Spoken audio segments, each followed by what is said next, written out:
In the northern part of Detroit, where old brick houses lined the streets and tall maple trees turned red and gold every autumn, stood a small church called St. Luke's Parish. The church had been there since the 1940s. Once, the neighborhood around it had been full of life. Families walked to Sunday Mass, children played in the schoolyard behind the church, and the bell tower rang loudly across the streets every morning. But over time, Detroit changed. Factories closed. Families moved away. Many houses became quiet and empty. The church remained open, but fewer and fewer people came inside. Behind the church stood a small courtyard garden. Most people in the neighborhood had never even seen it. A narrow iron gate opened into a peaceful space surrounded by brick walls. There were a few flower beds with white lilies and roses, a wooden bench, and in the center of the garden stood a stone statue of the Virgin Mary. The statue was simple. It had soft features and gentle eyes, and its hands were slightly extended as if offering comfort. No one remembered exactly when it had been placed there. Some believed it had been donated after World War II by a family who wanted to thank the Virgin Mary for protecting their son. For decades, the statue had stood quietly, watching the garden, watching the church, watching the city grow older around it. The priest of St. Luke's was Father Andrew Callahan. He was a calm man in his late 60s with silver hair and patient eyes. Every morning before opening the church doors, he walked through the courtyard garden. It had become a habit, a quiet moment before the day began. One cold morning in late October, the sky above Detroit was pale gray and the wind carried the smell of rain. Father Andrew pushed open the garden gate. Immediately, he noticed something unusual. Someone was sitting on the bench. It was a man in his early 40s wearing a heavy coat. His shoulders were hunched, and his breathing sounded slow and painful. Father Andrew approached gently. "Good morning," he said. The man looked up. His face looked tired. "My name is Daniel Brooks," he said quietly. "Can I sit here for a while?" "Of course," Father Andrew replied. Daniel nodded toward the statue. "I heard people come here when they're sick." The priest looked surprised. "Who told you that?" Daniel shrugged slightly. "Someone at the hospital." He paused before continuing. "I've been fighting cancer for 2 years." The words hung in the cold air. Daniel stared down at the ground. "Doctors say the treatments might slow it down, but they can't stop it." Father Andrew said nothing for a moment. Then he placed a gentle hand on Daniel's shoulder. "You're welcome to pray here." Daniel stood slowly. Every movement seemed to take effort. He walked toward the statue of the Virgin Mary and placed his hand on the stone base. The garden was silent. Wind moved softly through the maple branches above. Daniel closed his eyes. "I don't know if anyone is listening," he whispered, "but I'm tired." He took a deep breath. Then another. Something about his breathing seemed to change. He opened his eyes slowly. The tight pressure that had sat in his chest for weeks felt lighter. Not gone, but softer. Daniel looked confused. He placed his hand on his chest. "That's strange," he murmured. Father Andrew stepped closer. "What happened?" Daniel shook his head. "I don't know." He took another breath. "It just feels easier." The priest looked at the statue. The stone face remained calm and unchanged. But something about the moment felt different. Daniel smiled faintly. "Maybe it's just the fresh air," he said. "Maybe," Father Andrew replied. Daniel thanked him and slowly walked out of the garden. Father Andrew remained standing there long after he left. The statue of the Virgin Mary stood quietly among the lilies. Nothing had changed. And yet, something had begun that morning. Because within a few weeks, people across Detroit would start hearing about a small church garden where sick people felt better after praying. And many of them would come looking for hope. The story should have ended with Daniel. That's what Father Andrew told himself in the days that followed. A tired man. A quiet prayer. A moment of relief. Nothing more. But Detroit had a way of carrying stories through its streets. Daniel returned 2 days later. This time, he walked a little straighter. His breathing was still heavy, but not as strained as before. Father Andrew noticed it immediately. "You look stronger," the priest said. Daniel gave a small, uncertain smile. "I slept through the night," he replied. "That hasn't happened in months." He stepped into the garden again, slower than most people, but no longer as fragile as before. "I don't know what happened," Daniel continued, glancing at the statue of the Virgin Mary. "But something felt different after I came here." Father Andrew watched him carefully. "Different how?" Daniel searched for the right words. "It wasn't just physical," he said quietly. "It felt like the fear wasn't as heavy." The priest nodded slowly. Sometimes, he knew, the body followed the heart. Daniel knelt this time. Not fully, his strength wouldn't allow it, but enough to bow his head near the base of the statue. The garden remained still. No sound except the distant hum of traffic and the wind brushing against dry leaves. After several minutes, Daniel stood again. He looked at Father Andrew. "I'm going to tell someone about this," he said. The priest hesitated. "Tell them what you experienced," he answered carefully. "But be gentle with it."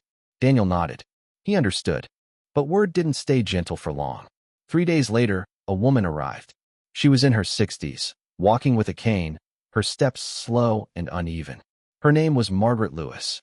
She had arthritis so severe that even holding a cup of tea had become difficult. "My neighbor told me about this place," she said, her voice strained but hopeful. "She said people feel better here." Father Andrew didn't answer immediately. He simply opened the gate and let her in. Margaret walked toward the statue with visible effort. Each step looked painful. She stopped in front of it and closed her eyes. "I don't need a miracle," she whispered. "I just want a little less pain." She rested her hand against the stone. The surface was cool. For a long moment, nothing happened. Then Margaret inhaled sharply. Not in pain, but in surprise. She slowly straightened her back. Her grip on the cane loosened. She moved her fingers, then her wrist. Her face shifted, confusion turning into something else. She whispered. She took a step, then another.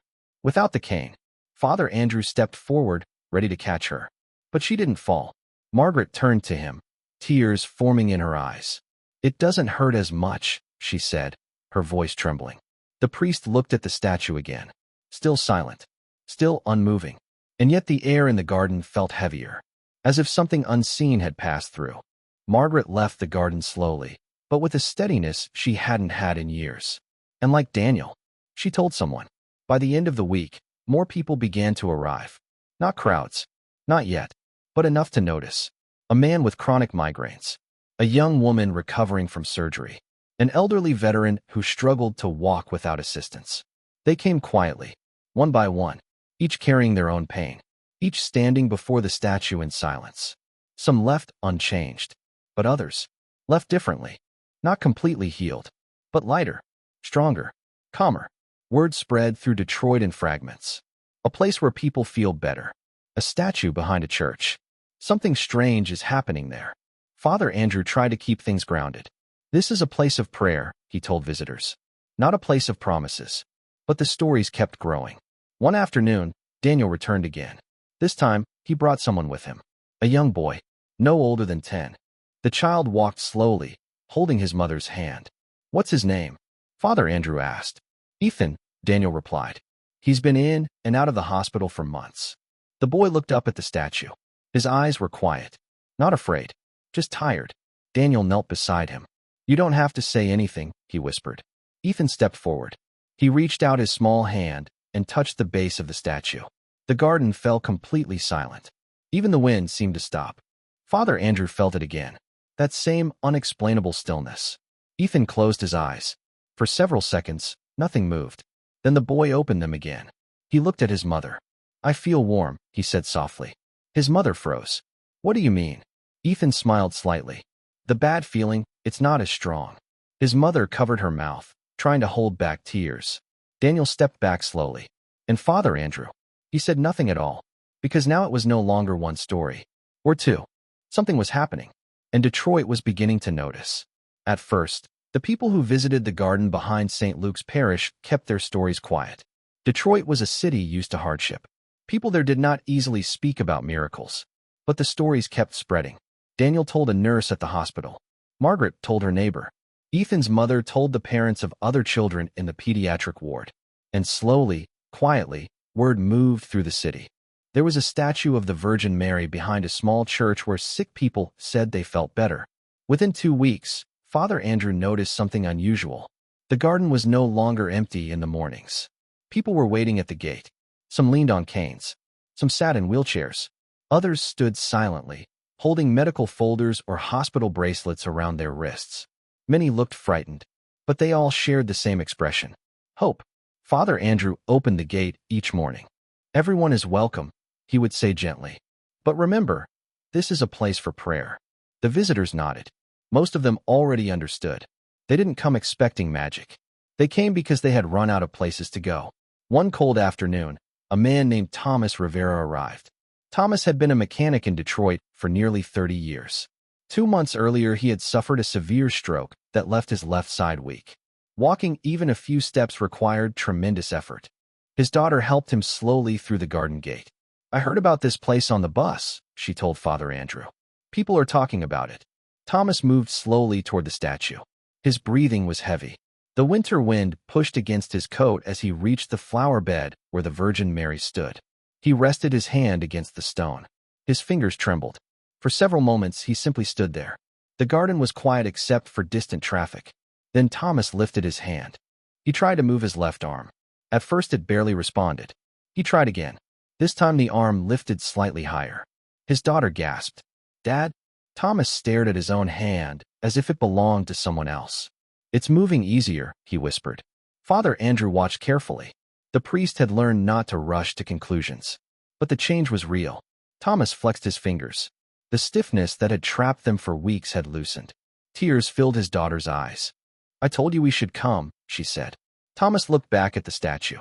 The pale stone face remained calm, unchanged, watching. By the following week, something new happened. The first journalist arrived. A young reporter from a Detroit local newspaper knocked on the church door. "I'm writing about a story people are talking about," she explained. "Something about a healing statue." Father Andrew sighed quietly. "I prefer not to use that word," he said. But the reporter visited the garden anyway. She spoke with visitors. She listened to their stories. The next morning, the article appeared online. The headline read, "Detroit Church Garden Drawing Sick Visitors Seeking Hope."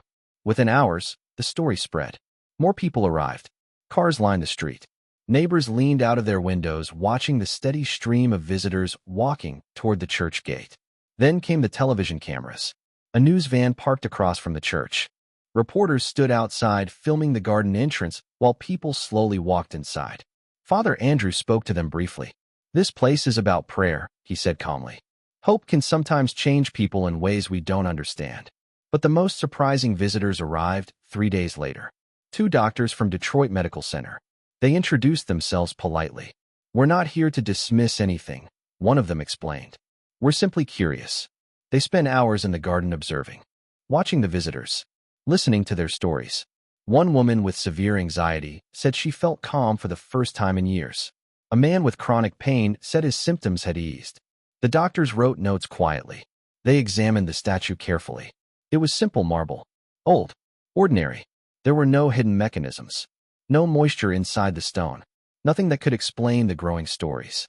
As evening fell, Father Andrew stepped into the garden again. Candles flickered along the path. People sat together on the bench, sharing quiet conversation. The statue stood at the center of it all. Still silent. Still peaceful. But now the entire city seemed to be watching. And Father Andrew knew something important. The real test was not whether people believed the stories. The real test would come if someone arrived who was truly, desperately sick. Someone with no strength left. Someone who had reached the final edge of hope. Because if something happened then, the world beyond Detroit might begin paying attention. And that moment was coming sooner than anyone expected. By early winter, the quiet courtyard behind St. Luke's Parish in Detroit had changed completely. What had once been a forgotten garden was now filled with people every day. Some arrived early in the morning before sunrise, when the air was cold and the city streets were still empty. Others came in the evening, when the church lights cast a soft glow over the courtyard and the statue of the Virgin Mary stood peacefully among the lilies and roses. Many of the visitors were sick. Some walked slowly with canes. Others came in wheelchairs, pushed by family members. Some looked frightened. Some looked exhausted. But almost all of them shared the same expression. They were searching for hope. Father Andrew continued greeting everyone who arrived. "This garden is a place for prayer," he reminded them gently. "Whatever happens here begins with faith." The visitors nodded. Most of them already knew that. Then one night something happened that changed everything. It was just after 9:30 p.m. when the quiet street outside the church suddenly filled with flashing red and blue lights. An ambulance stopped in front of the gate. Neighbors looked out from their windows as 2 paramedics stepped out quickly. Father Andrew hurried outside. "What happened?" he asked. One of the paramedics spoke while opening the back doors of the ambulance.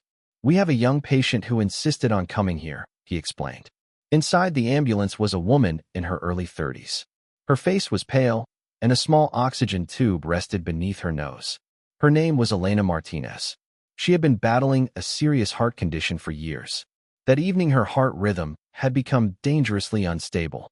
Doctors had stabilized her temporarily at the hospital, but before they could move her to another ward, Elena made a request. She wanted to go to the church garden in Detroit. Her brother explained it quickly. "She heard about the statue on the news," he said. "She begged us to bring her here." The paramedics carefully helped Elena out of the ambulance. She was weak, barely able to walk. The cold winter air surrounded them as they slowly guided her through the church gate. The courtyard was quiet. Candles flickered along the flower beds. The statue of the Virgin Mary stood calmly at the center of the garden. Elena looked up at it. Her breathing was uneven. "I don't want to die yet," she whispered. Her brother squeezed her hand. "You're not going to." But fear trembled in his voice. The paramedics stayed nearby, watching her carefully. Elena slowly walked toward the statue. Every step looked difficult. When she reached the base, she placed one trembling hand against the cold stone.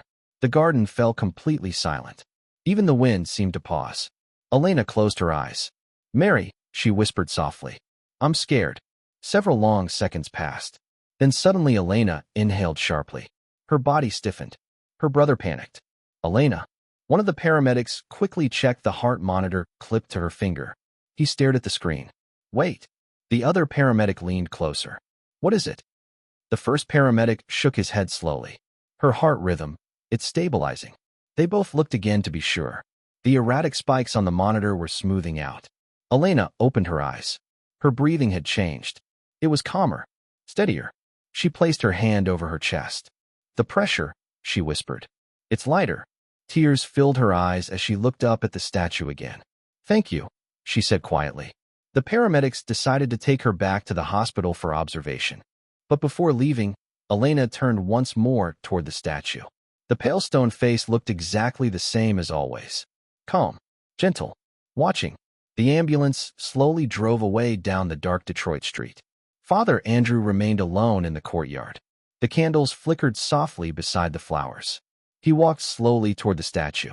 For a brief moment, as the church lights reflected across the marble surface, he thought he saw a tiny drop of moisture shining on the statue's cheek. It disappeared almost immediately.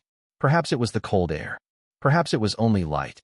But Father Andrew smiled quietly, because whether it was a miracle or not, something extraordinary had happened in that small Detroit garden.